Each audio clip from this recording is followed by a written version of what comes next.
पति का बुरा समय आने से पहले औरत करती है ये 5 गंदे काम।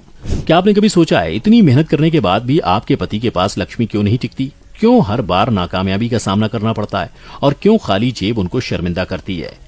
आचार्य चाणक्य की माने तो एक औरत अपने घर को स्वर्ग भी बना सकती है और दूसरे ही पल उसे नरक में भी बदल सकती है। ठीक इसी तरह उसके कुछ ऐसे काम भी होते हैं जिनको करना भर उसके पतियों के लिए परेशानी और बुरे समय को दावत देने के बराबर हो जाता है। पैर हिलाना। अगर आपके घर की औरतें खाना खाते समय या ऐसे ही खाली समय में पैर हिलाती हैं तो इस आदत को जितना जल्दी हो सके छोड़ दें, वरना आपके घर में दरिद्रता पैर पसार के बैठ जाएगी और आप चाह कर भी उसका कोई समाधान नहीं निकाल पाएंगे। वहीं महालक्ष्मी नाराज हो जाएंगी तो परिवार में अनहोनी भी हो सकती है। इसके साथ ही किसी की नौकरी भी जा सकती है। झाड़ू पर पैर लगाना। इसके बारे में तो वास्तुशास्त्र में बताया गया है। कहा जाता है कि झाड़ू पर पैर लगाने से मां लक्ष्मी का अपमान होता है और इसकी वजह से आपके पति को पैसे की तंगी झेलनी पड़ती है।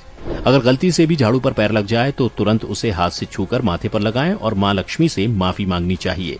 बता दें, झाड़ू को रखते समय हमेशा ध्यान रखें कि कभी भी झाड़ू खड़ी करके ना रखें, बल्कि उसे लिटाकर रखना चाहिए।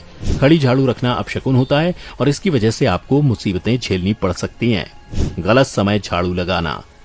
मान्यताओं के अनुसार सूर्यास्त के बाद घर में झाड़ू पोछा लगाने से हमेशा स्त्रियों को बचना चाहिए। मां लक्ष्मी इस समय झाड़ू लगाने से रुष्ट हो जाती हैं, जिसके परिणाम के रूप में आपके घर में दरिद्रता अपने पैर पसार लेगी और घर पर आर्थिक संकट के बादल छा जाएंगे। अगर आप ऐसा करते हैं तो यह आपके दुर्भाग्य की वजह भी मानी जाती है। अगर किन्हीं कारणों के चलते झाड़ू लगानी भी पड़ रही है तो चाहे तो घर की गंदगी को घर में ही रखें, उसको सुबह साफ सफाई के साथ फेंक दें।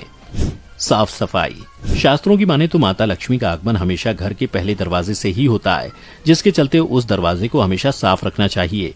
जो महिलाएं अपने घर का एंट्री गेट साफ नहीं रखती वो सिर्फ अपने पति के लिए परेशानी बढ़ाती हैं। वहीं माता लक्ष्मी उसी घर में अपने चरण रखती हैं जहां रसोई साफ सुथरी हो, क्योंकि रसोई एक ऐसी जगह होती है जहां अन्न देवता का वास होता है।